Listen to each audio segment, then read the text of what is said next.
Nitish Kumar RJD का पल्ला छोड़कर पुनः अगर भाजपा के पल्ले में आएंगे तो भाजपा पुनः उनको क्षमा करके मुख्यमंत्री पद दे देगी। अब नहीं, अब तो सवाल अब अंतिम बार था, अब अपने रास्ते हम अपने रास्ते। बिल्कुल ये सारे के सारे भ्रष्टाचारी एक जगह जुट गए।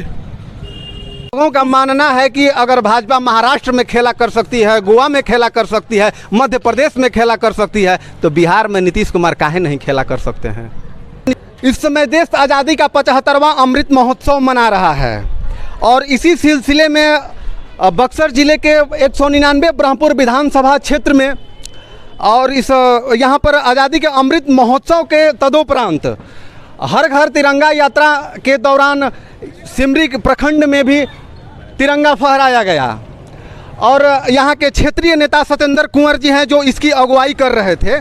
सावन का पावन महीना ख़त्म होने को है और भादों का महीना शुरू होने से पहले ही बिहार में राजनीतिक भगदड़ मची हुई है, जिसमें माननीय नीतीश कुमार जो कभी भाजपा के पाले में होकर सरकार बनाया करते थे, अब राजद के साथ जाकर सरकार बना लिए हैं। क्या कहना चाहेंगे इस पर? नीतीश कुमार जी को आज नहीं बरसों पहले पूरा आवाम उनको पलटू राम कहा था।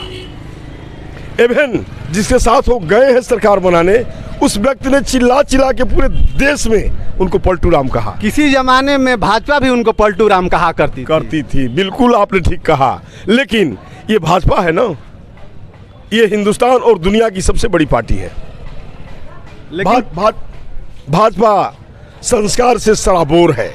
जो भारतीय सभ्यता और संस्कृति है, उस सभ्यता और संस्कृति के संस्कारों में भाजपा सराबोर है। लेकिन लोगों का मानना है कि अगर भाजपा महाराष्ट्र में खेला कर सकती है, गोवा में खेला कर सकती है, मध्य प्रदेश में खेला कर सकती है, तो बिहार में नीतीश कुमार काहे नहीं खेला कर सकते हैं। आपने जो प्रश्न किया, ये प्रश्न जो है थोड़ा दूसरे तरह का प्रश्न है आपका। नीतीश जी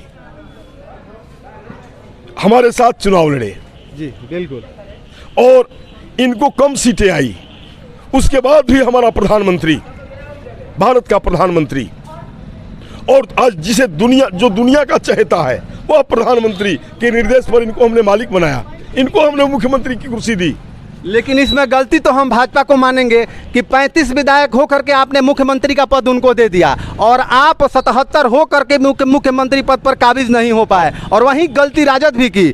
कभी राजद उनको पलटू राम कहा करती थी, आज उनके चरणों में जाकर साष्टांग गिरी हुई है। अगर नीतीश कुमार उधर से भाग कर फिर आते हैं इधर, तो क्या भाजपा स्वीकार करेगी उनको? मैंने आपसे कहा कि भाजपा भारतीय सभ्यता और संस्कृति में सराबोर है। हमारा प्रधानमंत्री दुनिया का एक अजूबा नेता है।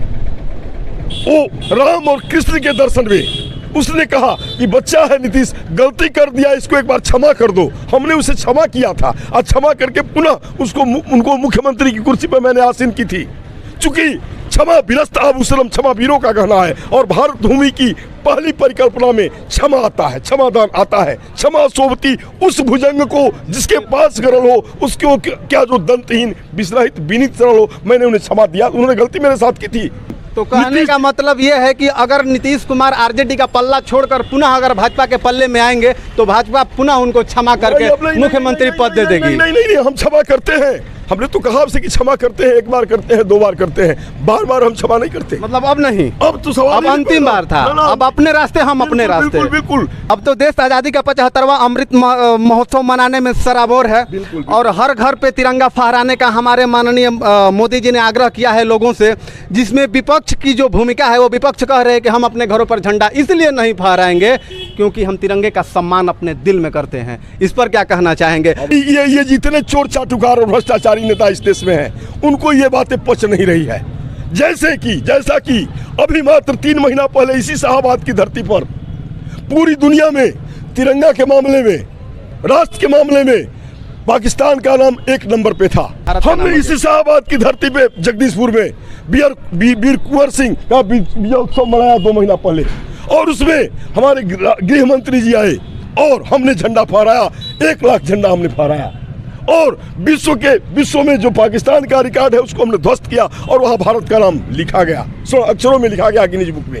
अब सुन लीजिए, 1 मिनट आपने खोदा है तो सुन लीजिए।